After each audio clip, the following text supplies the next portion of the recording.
இந்த ஃபேமிலி ரவுண்டில் குறிப்பாக திவ்யா அவர்களுடைய பெற்றோர்கள் வந்துட்டு போன பிறகு நிறைய பேருடைய தூக்கத்தை அது கெடுத்திருக்கு அப்படிங்கிறத சோஷியல் மீடியாவில் என்னால் பார்க்க முடியுது. ஒன்றும் இல்லைங்க, இப்போது பிஆர் அப்படிங்கிற ஒரு விஷயம் எல்லா சீசன்லையும் இப்போ வரக்கூடிய கடந்த ஒரு 4 சீசனாகவே இந்த பிஆர் அப்படிங்கிற ஒரு விஷயம் இந்த பிக் பாஸ் நிகழ்ச்சியில் ஒரு தவிர்க்க முடியாத ஒரு கண்டென்ட்டாக மாறி போயிருக்கு. எந்த கண்டஸ்டன்ட் வந்தாலும் அந்த கண்டஸ்டண்ட்டுக்கு பிஆர் இருக்குது. பெரிய பிஆர், சின்ன PR, negative PR, positive PR, இப்படி பல பிஆரை அவங்க செட் பண்ணிட்டு வந்திருக்காங்க அப்படின்னு எல்லா கண்டஸ்டன்ட் மீதும் அந்த ஒரு குற்றச்சாட்டு வைக்கப்படும். பிஆர் அப்படிங்கிற ஒரு விஷயம் இப்போது நார்மலைஸ் ஆக்கப்பட்ட ஒரு விஷயமாக மாறிப்போச்சு. அதாவது முன்பெல்லாம் ஃபேன்ஸ் தான் என்ன பண்ணுவாங்க, தான் விரும்பக்கூடிய ஒரு கண்டஸ்டன்டனுடைய பாசிட்டிவை சோஷியல் மீடியாவில் பரப்புவாங்க. அது இப்போது ஒரு தொழிலாகவே பார்க்கப்படுது. அதை செய்யக்கூடிய ஆட்கள் தான் இப்போ பிஆர் அப்படின்னு அழைக்கப்படுறாங்க. எந்த கண்டஸ்டண்ட்டுக்கு பிஆர் ஒர்க் பண்ணுறாங்களோ அந்த கண்டஸ்டன்ட் பற்றின பாசிட்டிவை பற்றி பேசுகிறது, இது பாசிட்டிவ் பிஆர். நெகட்டிவ் பிஆர்னு எதை சொல்கிறாங்க அப்படின்னா, இன்னொரு கண்டஸ்டன்ட்டுடைய நெகட்டிவான விஷயங்களை கொண்டு மக்கள்கிட்ட பேசுறது. இப்போ திவ்யாவை ஒருத்தர் சப்போர்ட் பண்ணுறாரு அப்படின்னா அவர் திவ்யாவை சப்போர்ட் பண்ணுறதை தாண்டி இன்னொரு கண்டஸ்டன்ட், இப்போ உதாரணத்துக்கு வினோத்தை பற்றின நெகட்டிவான விஷயங்களை எடுத்து போட்டு அடிக்கிறது, கேரக்டர் அசாசினேட் பண்ணுறாங்கப்பா அப்படின்னுலாம் நிறைய சொல்கிறாங்க. இப்போ நெகட்டிவ் பிஆர் பயங்கரமாக பண்ணுறாங்க. இருக்கிறதுலே அதிகமான பிஆர் டீம் யாருக்கு இருக்காங்க அப்படின்னு பார்த்தீங்கன்னா திவ்யாவுக்கு தான் இருக்காங்க அப்படின்னு சொன்னாங்க. இதே தான் போன சீசனில் ஜாக்லினுக்கு சொன்னாங்க. அதே தான் அதுக்கு முந்தின சீசனில் விஜய் அர்ச்சனாவுக்கு சொன்னாங்க. இவ்வளவு செலவு பண்ணியிருக்காங்க, அவ்வளவு செலவு பண்ணியிருக்காங்க அப்படின்னு சொன்னாங்க. இன்றைக்கி நம்மளோட நண்பர் ஒருத்தர் கூட என்ன சொல்லிட்டார் அப்படின்னா, திவ்யா அவர்கள் 25 லட்ச ரூபாய் பிஆருக்கு செலவு பண்ணியிருக்காங்க. அதுவும் கொஞ்சம் அழகும் 25 லட்ச ரூபா பணமும் இருந்துட்டா என்ன வேணாலும் பேசலாமா அப்படின்னு எடுத்த உடனே அவர் ஒரு விமர்சனத்தை வைக்கிறார். அவர்கிட்ட நான் ஜென்யூனாக கேட்குறேன், 25 லட்ச ரூபாய் அவங்க பிஆருக்கு செலவு பண்ணியிருக்காங்க அப்படிங்கிறதுக்கு ஏதாச்சும் ப்ரூஃப் இருக்கா அப்படின்னு கேட்டால், செலவு பண்ணலை அப்படிங்கிறதுக்கு உங்ககிட்ட ப்ரூஃப் இருக்கா அப்படின்னு என்ன கேட்குறாப்புல. இல்லை, எனக்கு புரியல. இப்போ அக்யூசேஷன் வைக்கிறது நீங்கள், இவர் இன்னார் குற்றம் செய்திருக்கிறார் அப்படின்னு நீங்கள் ஒரு குற்றச்சாட்டை வைக்கிறீங்கன்னா, குற்றம் செஞ்சிருக்கார் அப்படிங்கிறத நிரூபிக்க வேண்டியது உங்களுடைய பொறுப்பா? இல்லை நான் குற்றம் செய்யலைன்னு அவன் சொல்லுவான், அவன் குற்றம் செய்யலைன்னு சொல்லுவான். குற்றம் செஞ்சிருக்கான்ற குற்றத்தை நீங்கள் தானே அக்யூசேஷனாக வைக்கிறீங்க. அப்போ அங்கே ப்ரூஃப் யார் கொடுக்கணும்? ஐயா இவர் இந்த குற்றத்தை செய்திருக்கிறாரையா, அதுக்கான சாட்சிகள் இது, அதுக்கான ப்ரூஃப் இது, எவிடன்ஸ் இது, நம்ம தானே கொடுக்கணும். திருப்பி ஸ்மார்ட்டாக பேசுகிற மாதிரி நினச்சிக்கிட்டு நம்மளே அந்த கேள்வியை திரும்ப கேட்குறது. சரி, இப்போ இந்த வீடியோவில் நம்ம என்ன பார்க்க போகிறோம் அப்படின்னா, திவ்யா அவர்களுடைய அண்ணன் ஒரு வார்த்தையை சொல்லிட்டார். அந்த வார்த்தையை வச்சுக்கிட்டு தான் இப்போ திவ்யா பெரிய பிஆரை செட் பண்ணிட்டு வந்திருக்காங்க. பிஆர் கோட் அக்செப்டடு, இந்த சீசனுடைய டைட்டில் வின்னர் திவ்யா தான் அப்படின்னு நிறைய பேர் உருட்ட ஆரம்பிச்சிருக்கிறாங்க. அப்படி அவங்க அண்ணன் என்ன சொன்னார் அப்படின்னா, 200% கன்ஃபார்ம் அப்படின்னு ஒரு வார்த்தையை சொல்கிறாப்புல. 200% கன்ஃபார்ம்னு சொன்னதை வச்சுக்கிட்டு நம்ம ஆட்கள் எதெல்லாம் அப்படியே பில்டப் பண்ணிக்கிட்டு இருக்காங்க அப்படின்னா, பார்த்தீங்களா 200% கன்ஃபார்மாமா? என்ன கன்ஃபார்ம்? டைட்டில் கன்ஃபார்மா? அந்த அளவுக்கு அவங்க பிஆர் செட் பண்ணிட்டு வந்திருக்காங்க. பிஆர் செட் பண்ணிட்டு வந்தால் டைட்டில் கொடுப்பாங்களா? எனக்கு புரியலையே. பிஆர் செட் பண்ணிட்டு வந்தால் ப்ரொமோட் பண்ணுவாங்க, டைட்டில் எப்படா கிடைக்கும்? எனக்கு அதுதான் புரியாத ஒரு புதிராகவே இருக்குது. இப்போது நான் கூட சும்மா சொல்லலாம், கானா வினோத் அவர்கள் 30 லட்ச ரூபாய் செலவு பண்ணிட்டு வந்திருக்காரு, பிஆர் செட் பண்ணிட்டு வந்திருக்காரு. கானா வினோத்து 30 லட்ச ரூபா செலவு பண்ணியிருக்காருன்னு சொன்னால், கானா வினோத்தினுடைய ஆதரவாளர்களுக்கு எழும்பக்கூடிய ஒரே கேள்வி, அவருடைய எக்கனாமிக்கல் ஸ்டேட்டஸ் என்னன்னு நமக்கு தெரியும். அவர் எப்படிங்க 30 லட்ச ரூபா செலவு பண்ண முடியும்? அப்போ திவ்யா எப்படிங்க 25 லட்ச ரூபா செலவு பண்ணியிருக்காங்க அப்படின்னு கேட்டால், திவ்யா ஒரு எலைட் பர்சனா, பணக்கார வீட்டு பெண்ணா. அவங்க இந்த ஷோவில் ஜெயிக்கணும்னு வரலையாமா, க்ரோத் ஆகணும்னு சொல்லிட்டு தான் வந்திருக்காங்க. அதனால் 25 லட்ச ரூபா செலவு பண்ணியிருக்காங்க.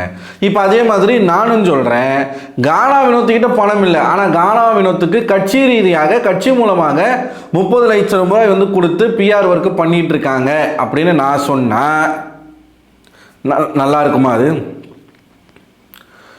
நீங்கள் ஏன் ப்ரோ கானா வினோத்துக்கு போகிறீங்க அப்படின்னா, கானா வினோத்தை ஆதரிக்கக்கூடிய நபர்கள் தான் திவ்யாவின் மீது இந்த குற்றச்சாட்டை வைக்கிறாங்க. நான் என்ன சொல்கிறேன், திவ்யா பிஆர் வச்சுருக்காங்க, பாசிட்டிவ் பிஆர் பண்ணுறாங்க, இல்லை நெகட்டிவ் பிஆர் பண்ணுறாங்க அப்படின்னு சொன்னால் ஓகே, நம்ம அதை அக்செப்ட் பண்ணிக்கலாம். ஏன்னா பிஆர் இல்லாத எந்த ஒரு கண்டஸ்டண்ட்டும் இல்லை, இன்க்ளூடிங் கானா வினோத். கானா வினோத் அவருடைய நண்பரே இன்டர்வியூவில் பிஆர் இருக்குது, கானா வினோத்துக்கும் பிஆர் இருக்குன்றத ஓப்பனாகவே சொல்லியிருக்கிறாரு. ஸோ எல்லா கண்டஸ்டண்ட்டுக்கும் பிஆர் இருக்காங்க. சரி, ஒரு 10 லட்ச ரூபா செலவு பண்ணியிருக்காங்கப்பா அப்படின்னு சொல்கிறாங்கன்னு வச்சுக்கோங்களேன். அதில் ஒரு லாஜிக் இருக்குது. சரி, ஒரு 10 lakhs ஓவராலாக வந்து அவங்களுடைய சேலரியிலேருந்து கொடுக்கறதுக்கு வாய்ப்பு இருக்குது. 25 லட்ச ரூபா செலவு பண்ணி இந்த பிக் பாஸ் நிகழ்ச்சிக்குள்ளே, அதுவும் ஒயில்ட் கார்டு கண்டஸ்டன்ட், அவங்களுக்கு சம்பளம் கூட 25 லட்ச ரூபா வராது. முழுமையாக அவங்க 106 நாட்கள் இருந்தாலும் கூட 25 லட்ச ரூபா அவங்களுக்கு சம்பளம் கூட வராது. ஆப்வியஸாக இந்த சீசனில் திவ்யா ஜெயிக்க போகிறது இல்லை, வினோத்துக்கு தான் டைட்டில் போக போகுது. அப்படி இருக்கும் பட்சத்தில் எப்படி 25 லட்ச ரூபா அவ்வளவு தொகையை செலவு பண்ணிவிட்டு இந்த நிகழ்ச்சிக்குள்ளே எதுக்கு வரணும்? அதுக்கு சிம்பிளாக அந்த காசை ஒரு ப்ரொடியூசர்கிட்டையோ இல்லை ஒரு நடிகர்கிட்டையோ இல்லை அவங்களாகவே ஒரு மினி பட்ஜெட், ஒரு பைலட் ஃபிலிமோ, ஒரு ஷார்ட் ஃபிலிமோ, இல்லை ஒரு மினி பட்ஜெட் ஃபிலிமோ அவங்களே வந்து ஒரு ஆளை செட் பண்ணி எடுத்து நடிச்சுட்டு போயிடலாமே. இல்லை எத்தனையோ கேஸ்டிங் குரூ இருக்காங்க, அவங்களுக்கு பணத்தை கொடுத்தா ஆட்டோமேட்டிக்காக அவன் வாய்ப்பு கொடுக்க போகிறான். வாய்ப்புக்காக தானே எல்லாருமே இந்த பிக் பாஸ்குள்ளே வராங்க. ஆனால் 25 லட்ச ரூபா கொடுத்துருக்காங்க. நம்ம என்ன கேட்குறோம், 25 lakhs நீங்கள் அமௌண்ட் எப்படி ஃபிக்ஸ் பண்ணீங்க?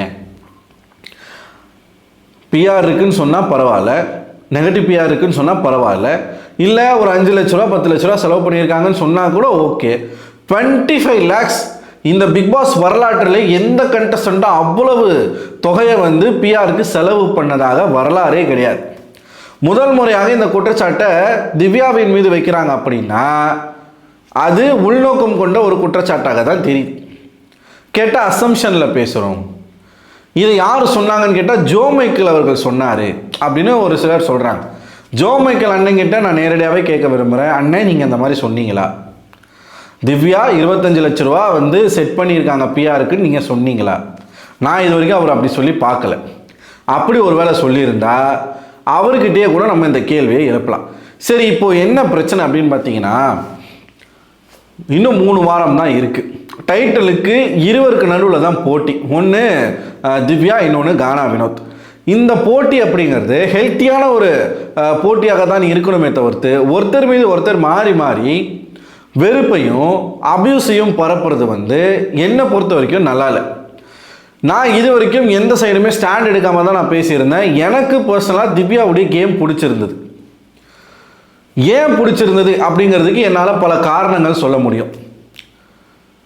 எனக்கு மட்டும் இல்லை, அந்த வீட்டுக்குள்ளே இருக்கக்கூடிய பலருக்கும், இந்த ஃபேமிலி ரவுண்டுக்குள்ளே வரக்கூடிய ஆட்களினுடைய நீங்கள் அந்த ஒரு கருத்துலையும் நீங்கள் எடுத்து பார்க்கலாம். நிஜமாவே திவ்யா அவர்களுடைய கேம் ஜெனியூனான ஒரு கேம். முதல்ல பிஆரை வச்சு ஒரு ஷோ முழுக்க உங்களால் சர்வை பண்ண முடியுமான்னு கேட்டால் முடியாது, வாய்ப்பில்லை. உங்களுக்கு ஒரு பிஆர் ஒர்க் பண்ணணும் அப்படின்னா கூட நீங்கள் அந்த வீட்டுக்குள்ளே ஏதாச்சும் பண்ணணும். இப்போ நான் கண்டஸ்டண்ட்டாக போகிறேன், நான் பிஆர் செட் பண்ணிட்டு போகிறேன் அப்படின்னா, என்னை வச்சு பிஆர் வேலை செய்கிறான் அப்படின்னா, என்னை ப்ரொமோட் பண்ணணும் அப்படின்னா, ப்ரொமோட் பண்ணுறதுக்கும் நான் எதனா பண்ணணும். அங்கே நான் உழைக்கணும். அங்கே நான் உழைப்பை போட்டால் மட்டும்தான் வெளியில் அவனால் வேலை செய்ய முடியும். அதை விட்டுட்டு நான் சும்மா உட்காந்துருந்தேன் அப்படின்னா, எவ்வளவு கோடி நீங்கள் செலவு பண்ணி பிஆர் வச்சாலும் என்னால் என்ன பண்ண முடியாது, ஜெயிக்க முடியாது. என்னால் என்ன பண்ண முடியாது, ஒரு வாரத்தை கடக்க முடியாது. கண்டென்ட் கொடுக்கணுங்க. என்னத்தங்க ப்ரமோட் பண்ணுவான் பிஆர்? அப்போ அந்த வீட்டுக்குள்ளே திவ்யா ஓபி அடிக்கலை அப்படிங்கிறது நல்லாவே தெரியுதா? மக்களின் வாக்குமூலமாகத்தான் இத்தனை நாட்கள் அவங்க வந்திருக்காங்க அப்படிங்கிறது நல்லாவே தெரியுதா?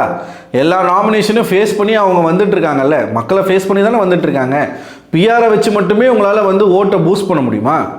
அன்அஃபிஷியலை விடுங்க, அஃபிஷியல் உங்களால் அதை பண்ண முடியுமா? 25 லட்ச ரூபா அவங்க செலவு பண்ணியிருக்காங்க அப்படிங்கிறது உண்மையாக இருந்தால் சேனல் வேடிக்கை பார்த்துட்டு இருப்பானா? போன சீசனில் ராணுவ தூக்கி போட்ட மாதிரி வெளில தூக்கி போட மாட்டாங்களா? ஏங்க எதையுமே செக் பண்ணாமல் அங்கே ஒரு சேனல் வந்து ஒரு ஷோவை நடத்துவாங்க. சரி, ஒரு பக்கம். இப்போது பிஆர் அப்படிங்கிறது வந்து வைக்கக்கூடாத ஒரு விஷயம் அப்படின்னு கிடையாது. முடிஞ்சவன் வைக்கிறான், முடியாதவன் வைக்காமல் இருக்கான், அவ்வளவுதான். இது தப்பு அப்படின்னு சேனல் சைடில் இருந்தும் சொல்லலை.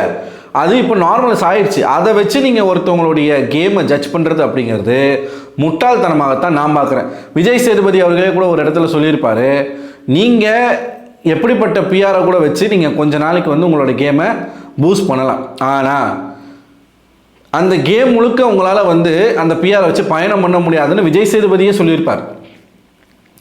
ஸோ என்னதான் நீங்கள் பிஆர் வச்சுருந்தாலும் உங்களுடைய இன்புட் அங்கே இல்லாமல் உங்களால் முன்னேற முடியாது. ஒன்று, திவ்யா உண்மையில் அந்த வீட்டில் இருக்கிற ஆட்களுக்கு என்ன கருத்து இருக்குது, வந்த ஆட்களுக்கு என்ன கருத்து இருக்குது, எதுக்காக திவ்யாவை வந்து நான் குட் பிளேயர்னு நான் சொல்கிறேன் அப்படிங்கிறதுக்கு நான் சொன்னால் நான் வந்து இப்போ நானும் பிஆர் தானா, நான் கடைசியில் வந்து ஒரு விஷயம் வந்து இந்த திவ்யாவுடைய பிஆர் டீமுக்கு ஒரு ரெக்வஸ்ட்டாக ஒன்று வைக்கிறேன்.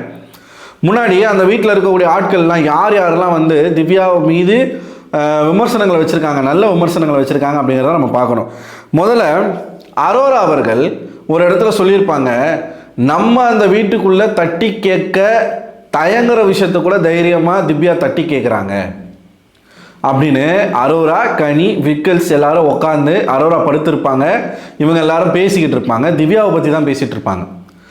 அது மட்டும் இல்லாமல் அரோரா அந்த இடத்துல இன்னொரு விஷயத்த சொல்லுவாங்க, என்ன அப்படின்னா, திவ்யா வந்து இந்த வீட்டுக்குள்ளே மற்றவங்க வாய் விடுற மாதிரி அவங்க எங்கேயுமே வாய் விடலை, குறிப்பாக அநாகரிகமான வார்த்தைகளை அவங்க எங்கேயுமே பயன்படுத்தலை, நம்ம கேட்க தயங்குற விஷயங்களை கூட அவங்க தைரியமாக கேட்குறாங்க அப்படின்னு அரோரா சொல்லியிருக்காங்க. அப்போ அரோரா வந்து திவ்யாவுடைய பிஆரா என்ன? இன்னொரு இடத்துல விஜய் அவர்கள், கனி அவர்களுடைய தங்கச்சி, அவங்க வந்து இந்த வீட்டுக்குள்ளே திவ்யாவை பார்த்து சொன்ன விஷயம் என்ன அப்படின்னா, உங்களோட பேச்சில் நல்ல கிளாரிட்டி இருக்குது, நீங்களும் கனிக்கு வந்து ஒரு தங்கச்சி மாதிரி தான், லிட்டரலாக என்ன மாதிரி தான் வந்து நீங்களும் கனிக்கிட்ட வந்து பேசிகிட்டு இருக்கீங்க, கனி எதனால் தப்பு பண்ணால் கூட நீங்கள் அந்த இடத்துல சொல்கிறீங்க அப்படின்னு விஜய் அவர்கள் வந்து சொல்லிட்டு போகிறாங்க. சரி, அவங்கள விடுங்களேன்.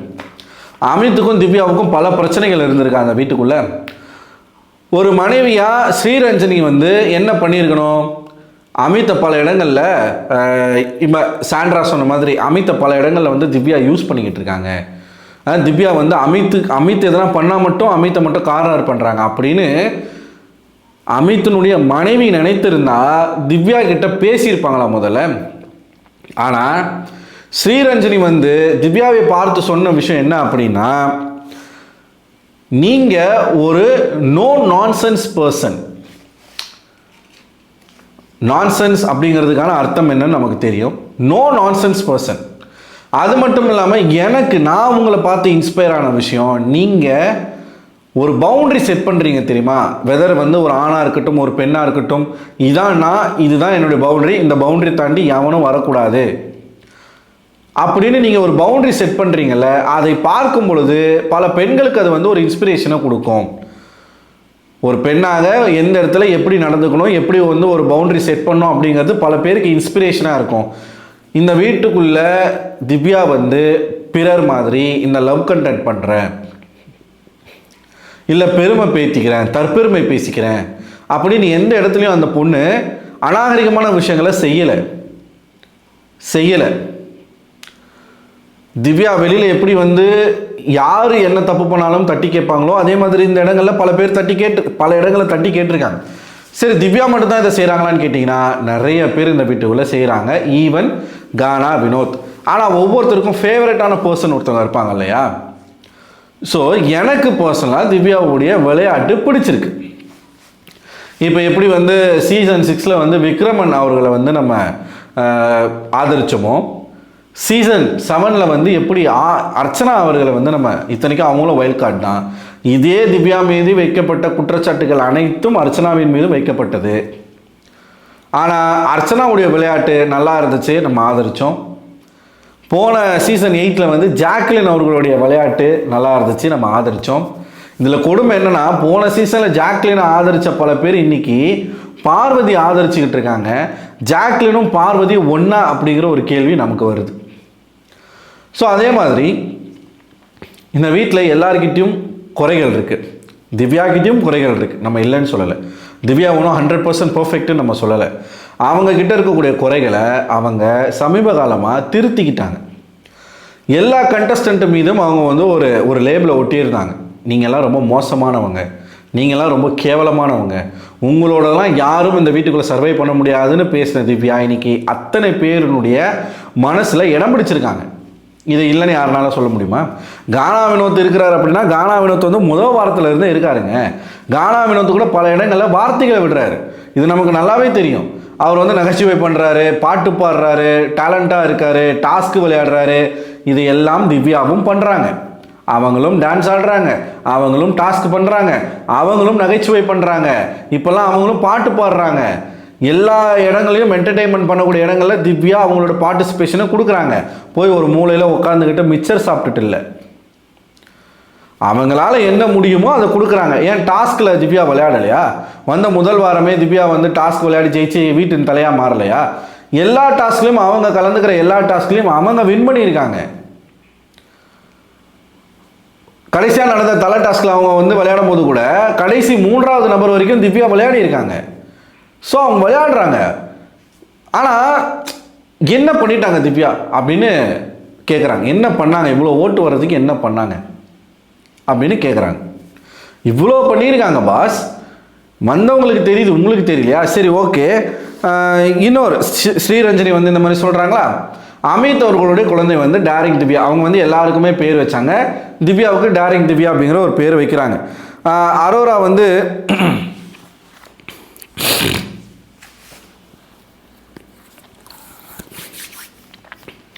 வெளியில் வந்து ரம்யா வந்து ஒரு இடத்துல பதிவு பண்ணுறாங்க. நான் வந்து சோகமாக இருக்கும்போது எனக்கு வந்து நான் ஒரு மாதிரி தனிமையாக ஃபீல் பண்ணும்போதும் அப்போ நான் நினைப்பேன், யாராச்சும் வந்து என்னை கட்டி பிடிக்க மாட்டாங்களா அப்படி. நான் யாருக்கிட்டையும் கேட்க மாட்டேன், எனக்கு வந்து கேட்க பிடிக்காது. பட் யாராச்சும் என்னை வந்து கட்டி பிடிக்கணும்னு நான் நினைப்பேன். நான் நினைக்கிற சமயத்துலலாம் திவ்யா வந்து என்னை கட்டி பிடிப்பாங்கன்னு ரம்யா பகிர்றாங்க. ரம்யாவுக்கும் திவ்யாவுக்கும் பிரச்சனை இல்லையா? ஏங்க இவ்வளோ பிரச்சனை இருக்கிற அமித் சொல்லியிருக்காருங்க, Divya such a sweet person அப்படின்னு சொல்லி. விக்கல்ஸ் வந்து அட்மையர் பண்ணியிருக்காரு திவ்யாவை, கனி அட்மையர் பண்ணியிருக்காங்க திவ்யாவை. அவங்க பேசியிருக்காங்க உட்காந்து, திவ்யா வந்து ரொம்ப நல்ல பொண்ணு, கரெக்டாக பேசுகிறா, கரெக்டான இடங்களில் கரெக்டான விஷயங்களை பேசுகிறா, சாண்ட்ரா கூட சேரலைன்னா திவ்யா வந்து சூப்பராக இருப்பா. இவங்கெல்லாம் பேசியிருக்காங்க, அந்த வீட்டில் இருக்கிறவங்க பேசியிருக்காங்க. ஒரு விஷயத்தை நல்லா புரிஞ்சுக்கணும், டைட்டிலுக்கு யார் காம்படிஷனாக இருக்காங்களோ அவங்கள பற்றி மட்டும்தான் நம்மளால் பேச முடியும். ஒரு பக்கம் பார்வதி வரக்கூடாது அப்படிங்கிறதுக்காக பார்வதியை பற்றி நம்ம பேசுகிறோம். இன்னொரு பக்கம் கானா வினோத்தும் திவ்யாவும். அதிகமாக சமூக வலைதளங்களில் பேசுபொருளாக யார் இருக்காங்கன்னா அவங்கள பற்றி தான் நம்மளால் பேச முடியும். அண்டு இதில் பர்சனல் சாய்ஸும் இருக்குது. எல்லா ரிவ்யூவர்ஸ்க்கும் ஒரு பர்சனல் சாய்ஸ் இருக்கும். இத்தனை நாளாக நான் வந்து ஸ்டாண்ட் எடுக்கல, இப்போ கடைசி 2-3 வாரங்கள் இருக்குது. எனக்கு இந்த டைட்டில் திவ்யா விசஸ் கானா வினோத் 2 பேரில் யார் ஜெயித்தாலும் பரவாயில்ல, ஆனால் திவ்யா ஜெயிச்சா இன்னும் பெட்டராக இருக்கும் அப்படின்னு நான் நினைக்கிறேன். ஏன்னா திவ்யா விசஸ் கானா வினோத்னு நாம் பார்க்கும் பொழுது கானா வினோத் வந்து பல இடங்களில் வார்த்தையை விடுறாரு, கோவப்படுறாரு, அடுத்தவங்களை பேச விட மாட்டுறாரு, புரணி பேசுகிறாரு அப்படின்ற ஒரு விஷயத்த நம்ம சொல்லிட்டோம்ப்பா. கானா வினோத் புரணி ஏன் திவ்யா பேசலையா? பிரஜன் சொல்கிறாருங்க. பிரஜன் வெளியில் திவ்யாவை வந்து எப்படி பேசினாரு, சாண்ட்ரா விஷயத்தில் வந்து துரோகம் பண்ணிட்டா, பிரதர் கார்டு யூஸ் பண்ணிட்டா, சாண்ட்ரா என்ன சொன்னாங்களோ அதே தான் வெளியில் அவரும் சொன்னார். பிரதர் கார்டு யூஸ் பண்ணி என்னை வந்து ஏமாத்திட்டா, என்னை வச்சு கேம் ஆட்டான்னு சொன்ன பிரஜன் இந்த வீட்டுக்குள்ளே வந்து சாண்ட்ரா கிட்ட சொல்கிறாரு, நான் இது வரைக்கும் பார்த்த எந்த இடத்துலையும் திவ்யா உன்னை பற்றி பின்னாடி தப்பாக பேசலை. புரணி பேசுவது என்பது இன்னொரு நபரை பற்றி இல்லாத பொல்லாத விஷயங்களை பேசுவது.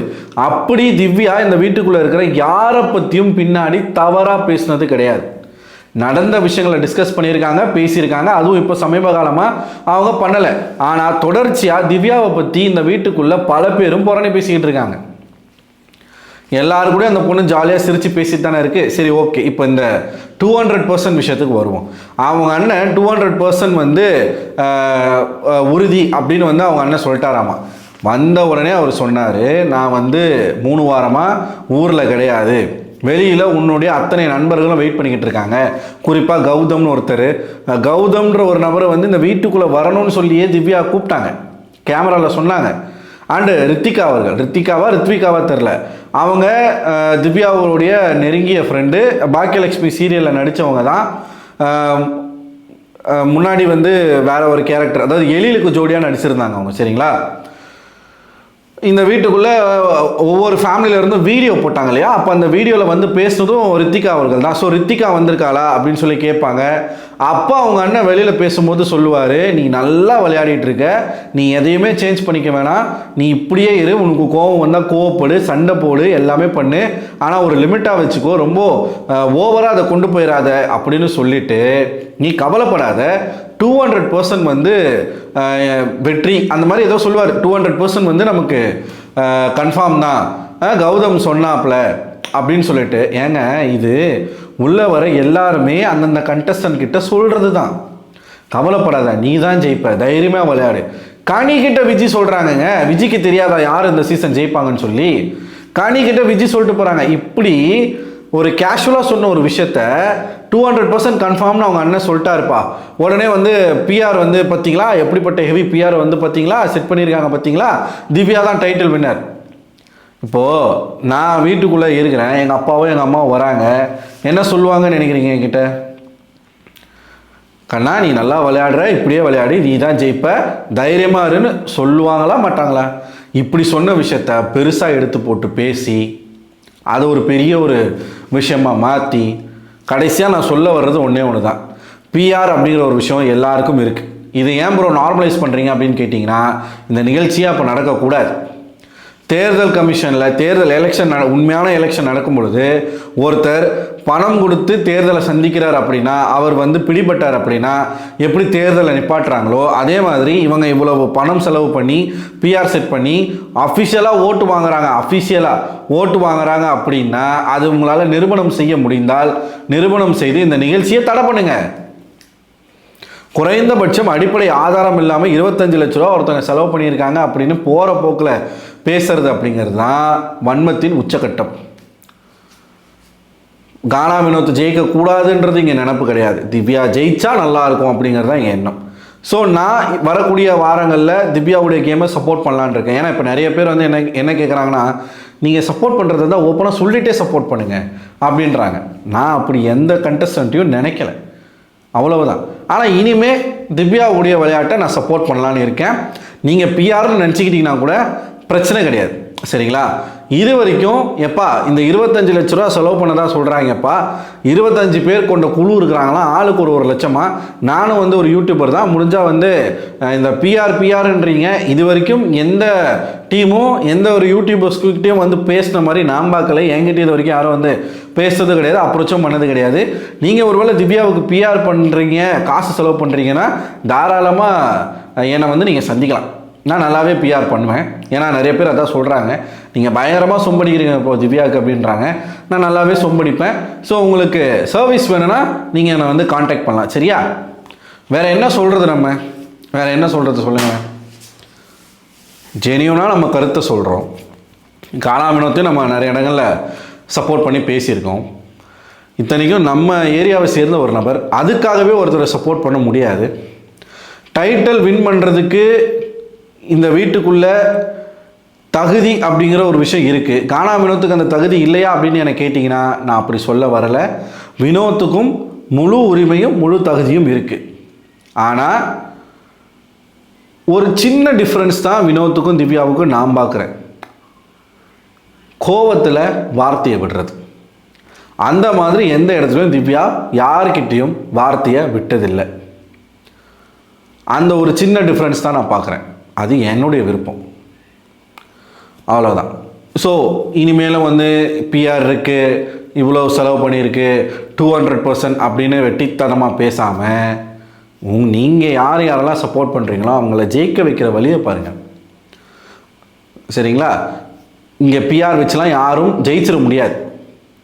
மக்கள் ஓட்டுன்னு ஒன்று இருக்குது, மக்கள் ஆதரவுன்னு ஒன்று இருக்குது. அது யாருக்கு இருக்கோ அவங்க தான் நிச்சயமாக ஜெயிப்பாங்க. அது யாராக இருந்தாலும் நமக்கு சந்தோஷம்தான். ஸோ நீங்கள் என்ன நினைக்கிறீங்க மக்களே? உங்களோட கருத்துக்களை மறக்காமல் கமெண்ட் பாக்ஸில் கமெண்ட் பண்ணுங்கள். அடுத்த ஒரு வீடியோவில் உங்களை சந்திக்கிறேன். அதுவரை உங்களிடம் விடைபெறுவது நான் அரவிந்தன்.